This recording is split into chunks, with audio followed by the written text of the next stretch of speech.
Código muito dinâmico sempre vai gerar problemas. Eu não estou dizendo aqui para você que quando você fizer o seu sistema e o seu software, que você tem que ficar usando hardcode para tudo que é lado.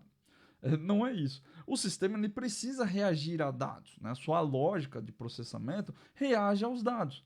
Às vezes ao tamanho de uma string, às vezes a um determinado valor, às vezes a quantidade de itens que retorna numa lista. Isso é comum. E eu acho que tem que ser assim mesmo. Só que quando você começa a fazer um código dinâmico demais, você vai pagar um preço por isso. Todo mundo, todo dev, né, gostaria de fazer um software que nunca precisa de manutenção. Que você vai fazer todas as combinações possíveis com todas as possibilidades de entrada, saída e variações, e que seu código vai conseguir entender dinamicamente aquilo e vai reagir corretamente a todas as situações possíveis e imagináveis. Todo mundo gostaria que fosse assim. Porque na nossa cabeça de dev, a gente acha que se produzíssemos software desse jeito, a gente não teria que dar manutenção.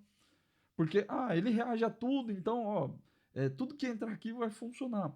A verdade é que não é assim. Seria muito legal se fosse, mas não é. Por mais dinâmico que você torne o seu código, uma hora ele vai ter que passar por manutenção. Não dá para prever tudo que vai acontecer no futuro. A gente não consegue nem prever o que acontece no presente, né? Quanto mais o que vai acontecer depois.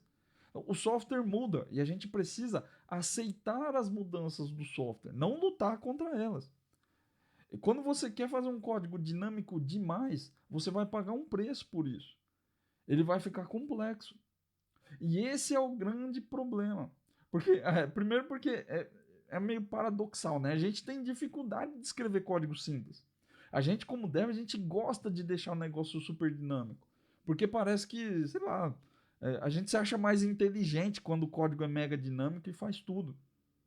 Mas, como eu disse, não é assim que funciona. A vida não é tão legal assim que vai deixar você escrever o software uma vez e que nunca mais vai precisar dar manutenção. Então, o grande problema de usar o Data Driven dentro dos seus testes é que o seu código de teste ele começa a ficar muito complexo. Porque você vai querer fazer código dinâmico, reagir aos parâmetros. É muito mais simples quando o seu código de teste é desse jeito aqui, ó, não tem parâmetro, não tem variação nenhuma. Não tem o que variar. Obrigatoriamente precisa ser hard-coded. Lembra que a gente cria parâmetros em funções para que elas sejam dinâmicas, né? Que elas sejam parametrizáveis, ou seja, se eu informar um determinado valor de parâmetro, o código vai executar de um jeito. Se eu informar um outro valor, ele executa de um outro jeito. Se o seu método não tem parâmetros, não tem como ele variar. Então, ele invariavelmente vai ser mais simples. Não tem o que fazer. Você vai ter que forçar um hardcode aqui. Quando você começa a colocar parâmetros, você vai querer deixar o seu código mais dinâmico. Esse aqui é um exemplo mais simples. Se você pegar um exemplo, por exemplo, como esse aqui, ó, a coisa começa a ficar mais difícil, porque começam a aparecer mais parâmetros. Quanto mais parâmetros, mais complexo começa a ficar o seu código, começa a aparecer lógica de programação aqui no seu teste. Então, isso pode ser desejável dentro do seu sistema, mas provavelmente não vai ser tão desejável assim no teste. Então, qual que é o grande problema do Data Driving? Por que eu não gosto de usar? Porque ele cria hábitos ruins de programação de testes.